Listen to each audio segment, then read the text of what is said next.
என்னுடைய வாழ்க்கையில நீதி செய்ய யாருமே இல்லையே, எனக்காக பரிந்து பேச யாருமே இல்லையே என்ற ஒரு பயமும் திகிலும் இந்த காலை வேளையில் உங்களை சூழ்ந்து கொண்டிருக்கிறதா? எனக்கு அருமையான மகனே மகளே, பயப்படாதீங்க. இன்னைக்கு உங்களுக்கு தேவனுடைய வார்த்தை என்ன தெரியுமா? எரேமியா 15வது அதிகாரம் 15வது வசனம்.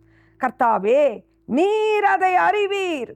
தேவரீர் என்னை நினைத்து என்னை விசாரித்து என்னை துன்பப்படுத்துகிறவர்களுக்கு என் நிமித்தம் நீதியை சரிக்கட்டும் என்று பக்தன் ஜெபித்தது போல இந்த காலை வேளையில நீங்க ஜெபித்து பாருங்க. நிச்சயமாக நீதி செய்கிற தேவன் உங்க வாழ்க்கையில நீதி செய்வார், பதில் தருவார். எல்லாவற்றையும் அவர் அறிந்திருக்கிறார்.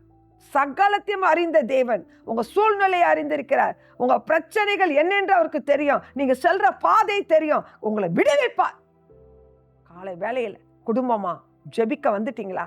இதே யோசித்து உட்கார்ந்து இருக்காதீங்க. ஜெபிங்க, ஆசீர்வாதத்தை விடுதலை பெற்றுக்கொள்ளுங்க. இந்த காலை வேளையில் கர்த்தர் உங்களை ஆசீர்வதிப்பாராக. ஆமென்.